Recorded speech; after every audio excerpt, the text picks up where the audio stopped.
اب سورۃ البقرہ کا جو رکوع ہم پڑھنے جا رہے ہیں یہ آج کے حالات میں اہم ترین ہے۔ یہ رکوع سود کی حرمت پر قرآن حکیم کا انتہائی اہم مقام ہے۔ آیت نمبر 274 ہے، الذین ينفقون اموالهم باللیل والنہار، جو لوگ اپنا مال خرچ کرتے رہتے ہیں رات کو بھی اور دن میں بھی، سرم و علانیتاً، خفیہ طور پر بھی اور اعلانیہ بھی، یعنی صدقات واجبہ جو کہ لازمی صدقات ہیں وہ اعلانیہ کیے جائیں گے اور صدقات کے نافلہ خفیہ طور پر دیتے ہیں۔ فَلَهُمْ أَجْرُهُمْ عِنْدَ رَبِّهِمْ وَلَا خَوْفٌ عَلَيْهِمْ وَلَا هُمْ يَحْزَنُونَ، ان کے لیے ان کا اجر محفوظ ہے ان کے رب کے پاس، نہ تو ان پر کوئی خوف طاری ہوگا اور نہ ہی وہ کسی حزن سے دوچار ہوں گے۔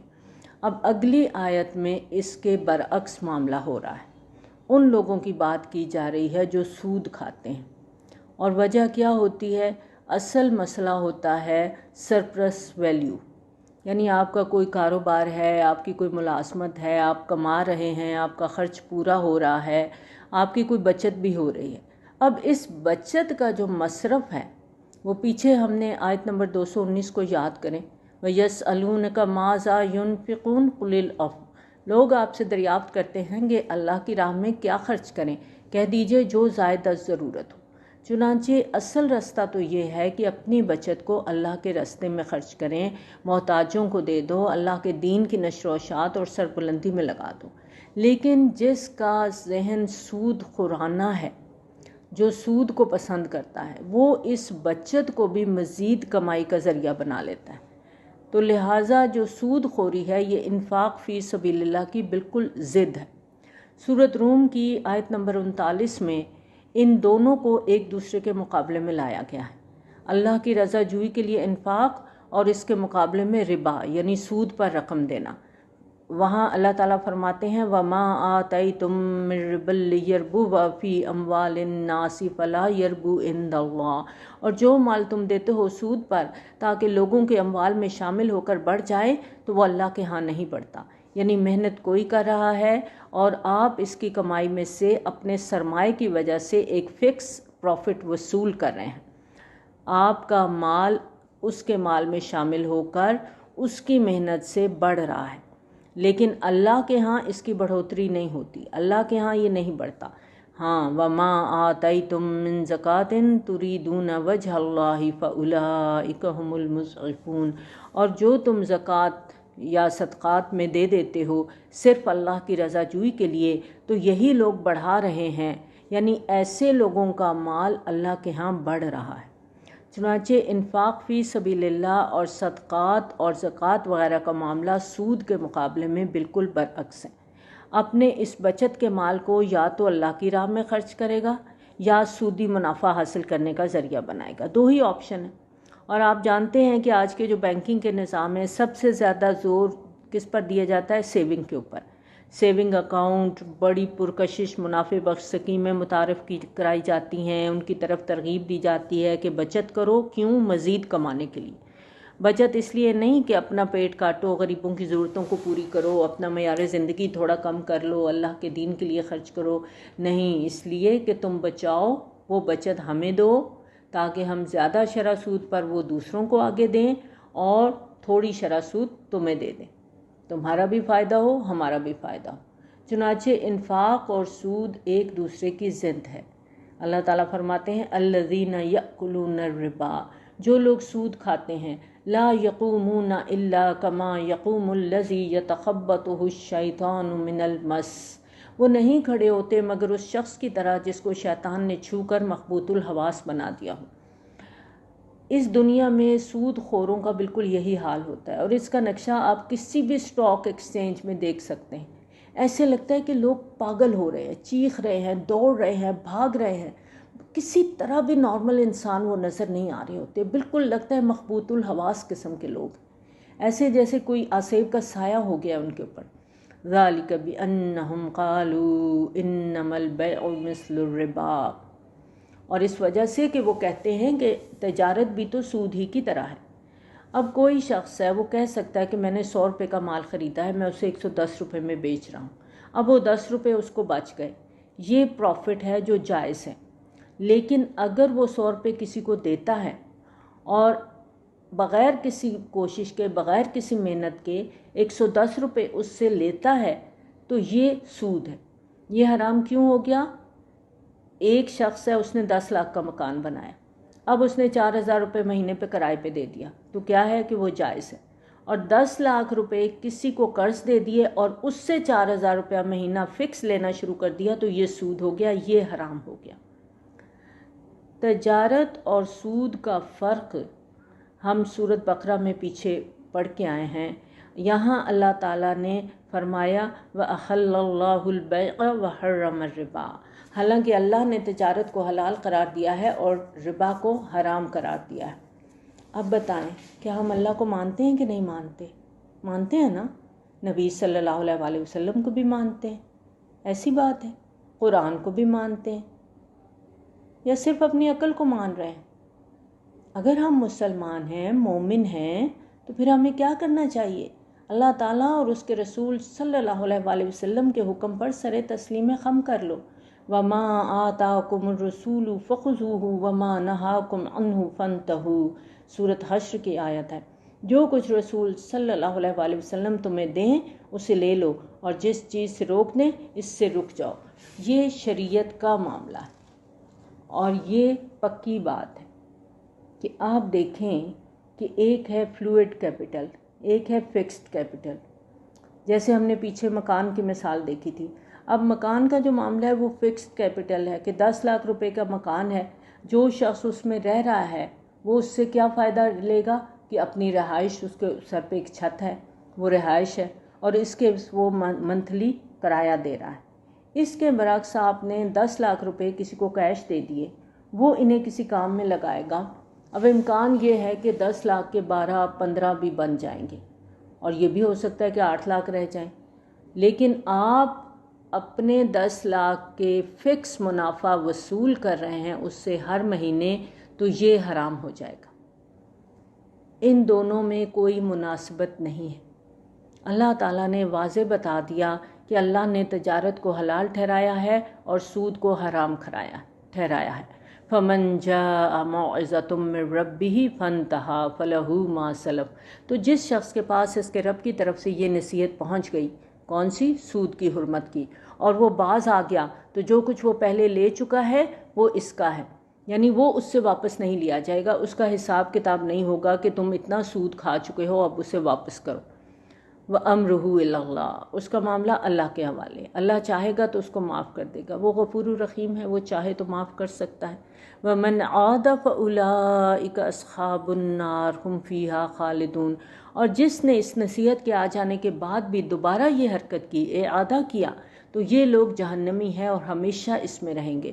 یمحق اللہ الربا ویربی الصدقات، اللہ تعالیٰ سود کو مٹا دیتا ہے اور صدقات کو بڑھاتا ہے۔ ایک کتاب ہے شیخ محمود احمد کی، مین اینڈ منی، اس میں انہوں نے ثابت کیا ہے کہ 3 چیزیں سود کے ساتھ ساتھ بڑھتی چلی جاتی ہیں۔ جتنا سود بڑھے گا اتنی بے روزگاری بڑھے گی، اتنی افراط زر میں اضافہ ہوگا، اور اس کے نتیجے میں شرح سود بڑھے گی، شرح سود بڑھے گی تو بے روزگاری مزید بڑھے گی، پھر افراط زر میں اور زیادہ اضافہ ہوگا۔ یہ ایک ایسا خبیث سا دائرہ ہے کہ اس کے نتیجے میں کسی بھی ملک کی معیشت بالکل تباہ ہو جاتی، اور یہ تباہی ایک وقت تک بالکل پوشیدہ رہتی ہے، لیکن پھر ایک دم جب یہ ظاہر ہوتی ہے اس وقت جب بڑے بڑے بینکوں کے دیوالیہ ہونے کی خبر عام ہو جاتی ہے کہ بہت بڑا بینک تھا بالکل دیوالیہ ہو گیا، جس کو آپ کہتے ہیں بینکرپٹ ہو گیا، پھر پورا ملک تباہی کا شکار ہو جاتا ہے۔ تو سود کو معاشرے سے ختم کرنے کے لیے ایک ہی صورت ہے کہ صدقات کو رواج دیا جائے۔ جتنے صدقات بڑھیں گے اتنا ہی سود کم ہوتا چلا جائے گا۔ جس شخص کو یقین ہو کہ کسی مسلمان بھائی کی ذاتی یا تجارتی ضرورت میں میں نے اسے مال دیا ہے اور میں اس پر سود وصول نہ کروں، تو ایک طرح سے میری طرف سے یہ صدقہ لکھ لیا جائے گا اور میں اس پر میں اجر پاؤں گا، تو ایسا شخص ہی اپنا مفاد قربان کر سکتا ہے۔ نبی صلی اللہ علیہ وسلم کی حدیث کا مفہوم ہے کہ جو شخص کسی غریب تنگ دست مسلمان قرض دار کو مہلت دے یا معاف کر دے تو اللہ تعالیٰ قیامت کے روز اسے اپنے عرش کے سائے تھلے رکھے گا، جہاں اس روز اور کوئی سایہ نہ ہوگا، اور ایسا شخص حشر کی سختی سے محفوظ رہے گا۔ مسند احمد میں ہے، جو شخص مفلس پر قرض وصول کرنے میں نرمی کرے، اسے ڈھیل دے، تو جتنے دن وہ قرض کی رقم ادا نہ کر سکے گا، اتنے دن ہر دن اتنی رقم خیرات کرنے کا ثواب اسے ملتا رہے گا۔ یعنی جس نے قرض دیا ہے اور وہ قرض کا مطالبہ نہیں کر رہا، اس پہ نرمی کر رہا ہے، تو اس کو ڈیلی اتنی رقم خیرات کرنے کا ثواب ملتا رہے گا۔ اب دیکھیں، جو شخص قرض دے رہا ہے بظاہر تو اس کا نقصان ہو رہا ہے، ہو سکتا ہے کہ اس کی اپنی ضرورت ہو، اس نے اس میں پیسے لکھانے ہوں، لیکن اللہ تعالیٰ نے اس قرضے کے برابر اس کے لیے صدقہ لکھ دیتے ہیں۔ یعنی اگر تمہیں دنیاوی طور پہ نقصان بھی محسوس ہو رہا ہے تو فکر مت کرو، تمہیں بہترین اجر ملے گا۔ واللہ لا یحب کل کفار اثیم، اللہ تعالیٰ نہیں پسند کرتا کسی بھی ناشکرے کو اور گناہ گار کو۔ اللہ تعالیٰ کو ایسے لوگ پسند نہیں ہیں جسے اللہ نے مال دیا پھر وہ شکر نہیں کرتا، ناشکری کرتا ہے۔ اور ناشکری کیسے؟ کہ مال کو صحیح جگہ پہ نہیں لگاتا، اس سے اللہ کی رضا حاصل کرنے کی کوشش نہیں کرتا۔ یہاں آپ دیکھیں، سود خور کو کفار کہا گیا ہے، ناشکرا، کہ اس کے پاس ضرورت سے زائد رقم ہے لیکن اپنے محتاج بھائی کی مدد کو تیار نہیں، نہ صدقہ دینا چاہتا ہے نہ قرض حسنہ دیتا ہے، بلکہ الٹا اس رقم سے فائدہ اٹھانا چاہتا ہے، اس کو مزید بڑھانا چاہتا ہے۔ تو مال کا ملنا اللہ تعالیٰ کا فضل ہے، اللہ تعالیٰ کی نعمت ہے، اور اس نعمت کا حق کیسے ادا ہوگا کہ ہم اسے اللہ کی رضا کے کاموں میں لگائیں۔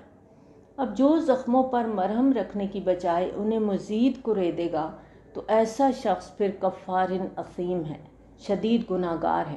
یہاں آپ دیکھیں، ناشکرے کے ساتھ اثیم آیا ہے۔ اثیم جو ہے اسم سے ہے، اسم ہم جانتے ہیں گناہ کے لیے آتا ہے، اور اسم اس اونٹنی کو کہتے ہیں جو چل سکتی ہے لیکن چلتی نہیں ہے۔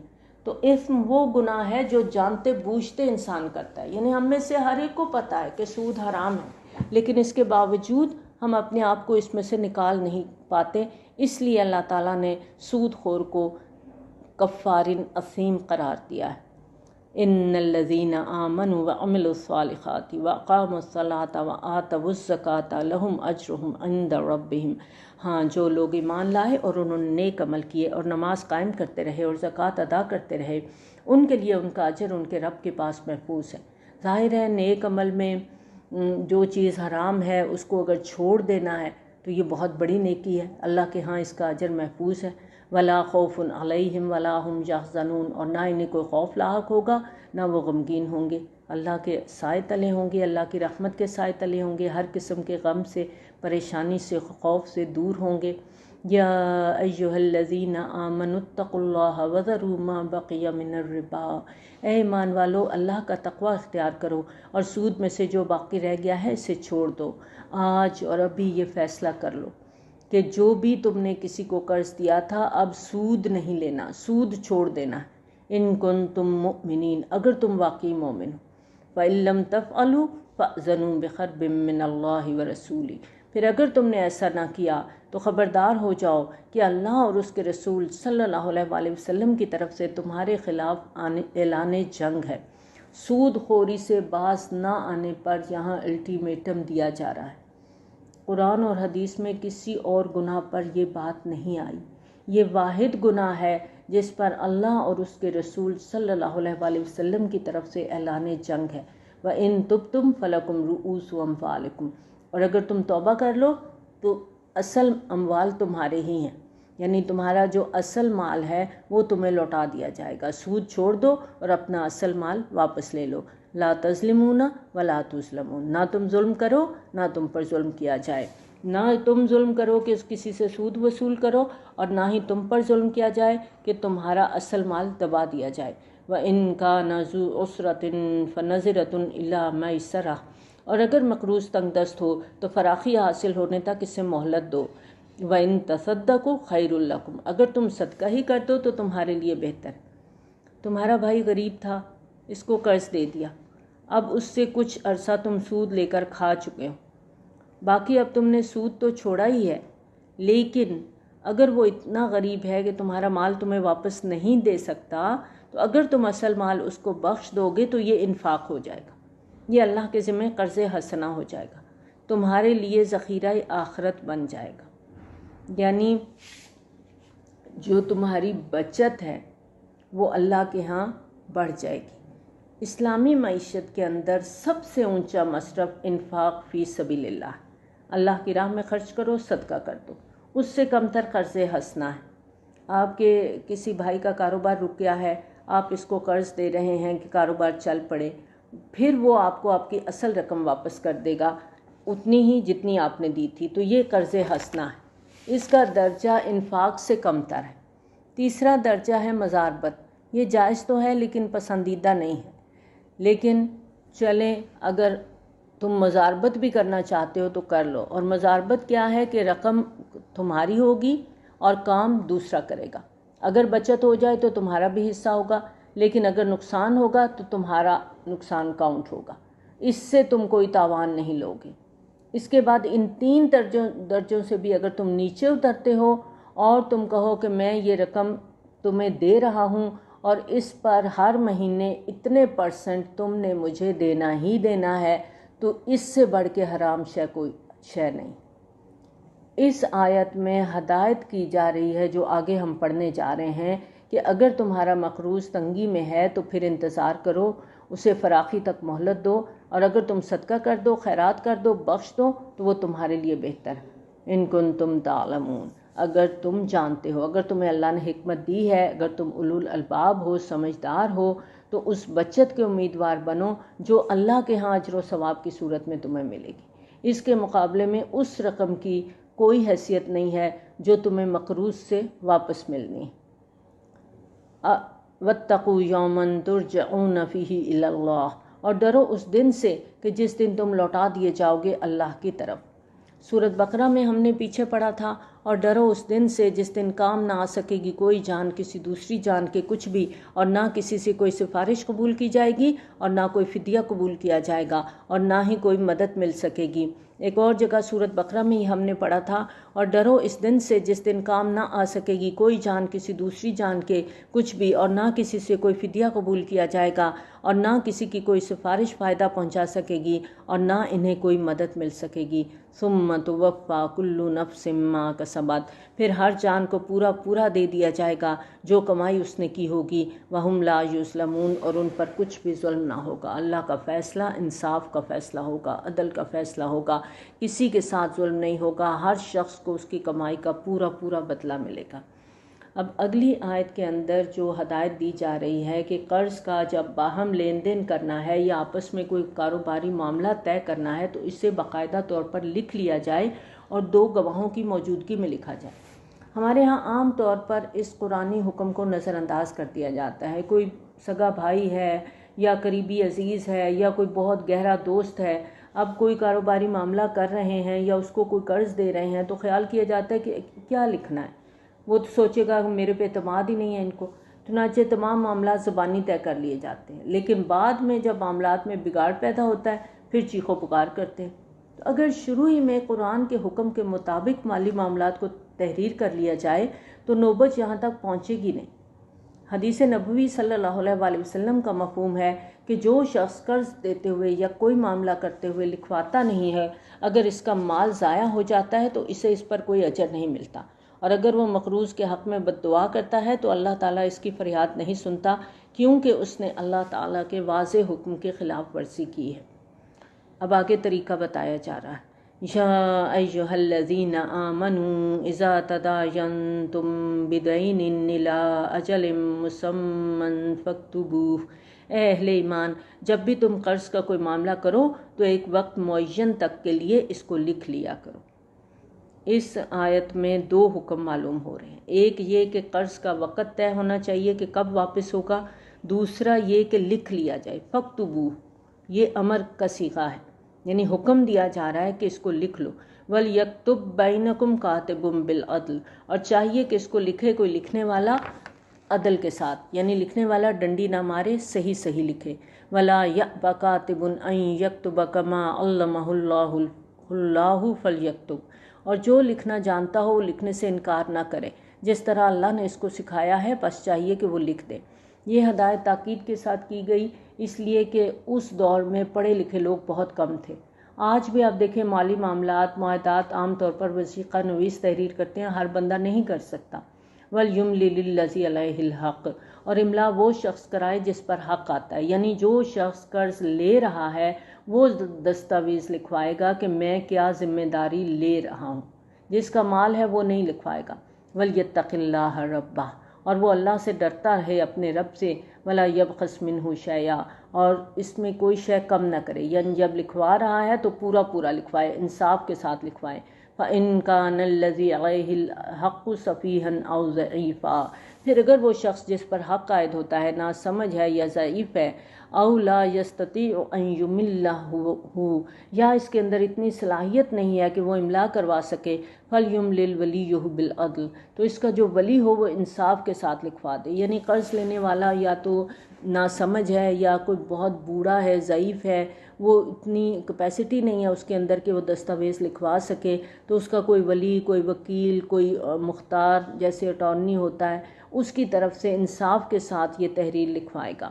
وَاسْتَشْهِدُوا شَهِيدَيْنِ مِن رِجَالِكُمْ، اور اس پر گواہ بنا لیا کرو اپنے مردوں میں سے 2 آدمیوں کو۔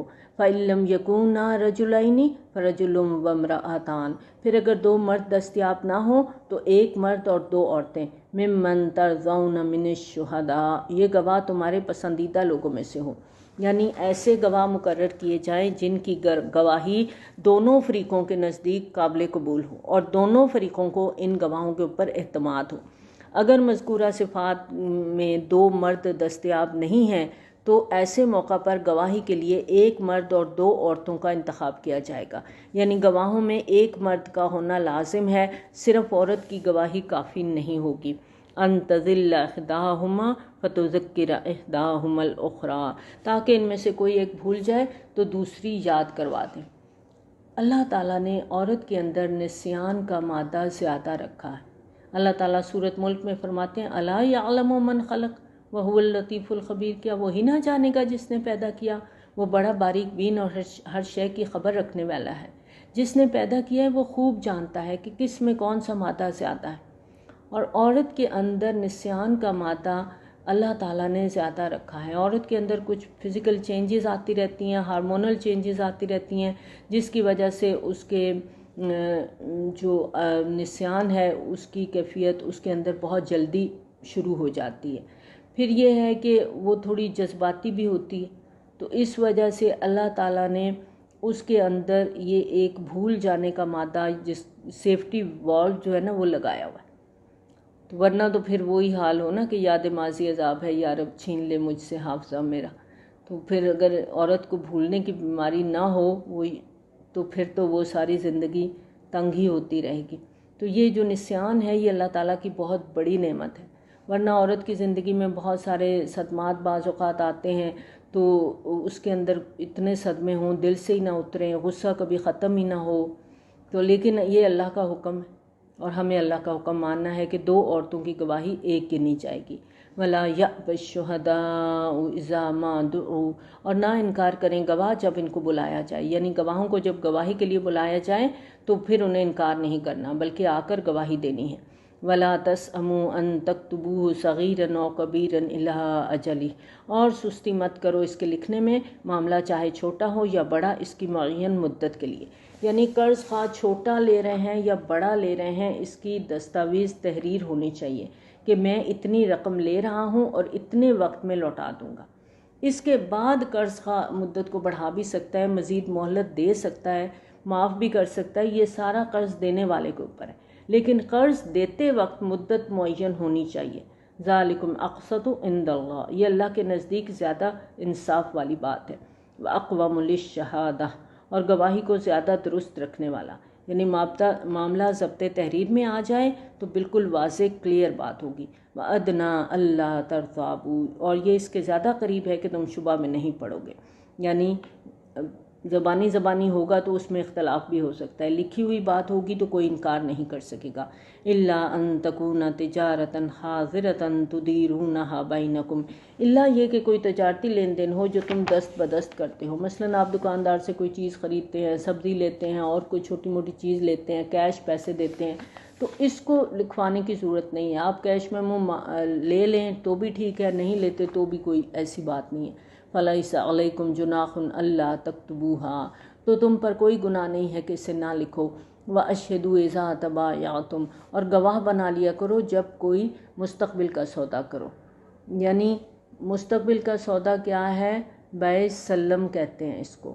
یہ ایک طرح کا قرض ہے۔ مثال کے طور پر آپ کسی ذمہ دار سے طے کرتے ہیں کہ جب آئندہ فصل آئے گی تو آپ اس سے اتنے روپے فی من کے حساب سے 500 من گندم خرید لیں گے۔ یہ بیع سلم کہلاتی ہے، اور اس میں لازم ہوتا ہے کہ آپ نے پوری قیمت پہلے ادا کرنی ہے اور گندم فصل کے موقع پر ملے گی۔ اس طرح کا جو لین دین ہے یہ باقاعدہ تحریر میں آنا چاہیے، اور اس پر بھی 2 گواہ مقرر ہونے چاہیے۔ ولا یضار کاتب ولا شہید، اور نہ نقصان پہنچایا جائے کسی لکھنے والے کو اور نہ گواہ کو، اور نہ نقصان پہنچائے کوئی لکھنے والا اور گواہ۔ وَإِن تَفْعَلُوا فَإِنَّهُ فُسُوقٌ بِكُمْ، اور اگر تم ایسا کرو گے یعنی نقصان پہنچاؤ گے تو تمہارے حق میں گناہ کی بات ہوگی۔ وَاتَّقُوا اللَّهَ، اور اللہ سے ڈرتے رہو۔ وَيُعَلِّمُكُمُ اللَّهُ، اور اللہ تمہیں تعلیم دے رہا ہے۔ وَاللَّهُ بِكُلِّ شَيْءٍ عَلِيمٌ، اور اللہ ہر چیز کا علم رکھنے والا ہے۔ وَإِن كُنتُمْ عَلَىٰ سَفَرٍ وَلَمْ تَجِدُوا كَاتِبًا، اور اگر تم سفر پر ہو اور کوئی لکھنے والا نہ پاؤ، یعنی سفر کے دوران کوئی لین دین یا قرض کا معاملہ ہو جاتا ہے اور کوئی کاتب نہیں ملتا، فَرِحَانٌ مَقْبُوضَةٌ، تو کوئی شے گروی رکھ لو۔ قرض لینے والا اپنی کوئی شے قرض دینے والے کے حوالے کر دے کہ میری یہ چیز آپ کے قبضے میں رہے گی، آپ مجھے اتنے پیسے دے دیجئے، جب میں پیسے آپ کو واپس کروں گا تو آپ میری چیز مجھے لوٹا دیجئے۔ یہ رہن بالقبضہ ہے، لیکن گروی رکھی ہوئی چیز سے کوئی فائدہ اٹھانے کی اجازت نہیں ہے۔ اگر کوئی شخص اس سے فائدہ اٹھائے گا تو وہ سود ہو جائے گا۔ مثلاً ایک مکان ہے، وہ گروی رکھا گیا ہے، اب اس پر قبضہ تو ہے اس شخص کا جس نے قرض دیا ہے، لیکن وہ اس سے فائدہ نہیں اٹھا سکتا۔ اگر وہ اس کا کرایہ لے گا تو وہ سود میں آ جائے گا، حرام ہو جائے گا۔ اگر وہ کرائے پر مکان دیتا ہے تو کرایہ مالک کو ہی جائے گا۔ فَإِنْ أَمِنَ بَعْضُكُمْ بَعْضًا، پھر اگر تم میں سے ایک دوسرے پر اعتماد کرے، یعنی ایک شخص دوسرے پر اعتماد کرتے ہوئے بغیر رہن کے قرض دے دیتا ہے، فَلْيُؤَدِّ الَّذِي اؤْتُمِنَ أَمَانَتَهُ، تو جس کے پاس امانت رکھی گئی ہے اس کو چاہیے کہ وہ اس کی امانت واپس کر دے۔ یعنی ایک شخص کے پاس رہن دینے کو کچھ نہیں تھا، دوسرے بھائی نے اس پر اعتماد کرتے ہوئے اس سے کوئی شے گروی نہیں لی، قرض دے دیا ہے۔ اب یہ مال جو اس نے قرض لیا ہے یہ اس کے پاس قرض دینے والے کی امانت ہے، اس کا واپس لوٹانا اس کے ذمے فرض ہے۔ وَلْيَتَّقِ اللَّهَ رَبَّهُ، اور اللہ سے ڈرے جو اس کا رب ہے۔ وَلَا تَكْتُمُوا الشَّهَادَةَ، اور گواہی کو چھپایا نہ کرو۔ وَمَن يَكْتُمْهَا فَإِنَّهُ آثِمٌ قَلْبُهُ، اور جو کوئی گواہی چھپائے گا تو اس کا دل گناہگار ہوگا۔ یعنی گناہوں کا اثر انسان کے ظاہری اعضاء تک محدود ہوتا ہے، جبکہ کچھ گناہوں کا تعلق دل کے ساتھ ہوتا ہے۔ گواہی کا چھپانا اسی نوعیت کا گناہ ہے، اور اگر کسی کا دل داغدار ہو گیا تو پیچھے کیا رہ گیا ہے۔ واللہ بما تعملون علیم، جو کچھ تم کر رہے ہو اللہ خوب جانتا ہے، اللہ تمہارے دل کے حال کو جانتا ہے۔ تو اس لیے ایسا کوئی کام نہ کرو جو اللہ کو ناراض کرنے والا ہے۔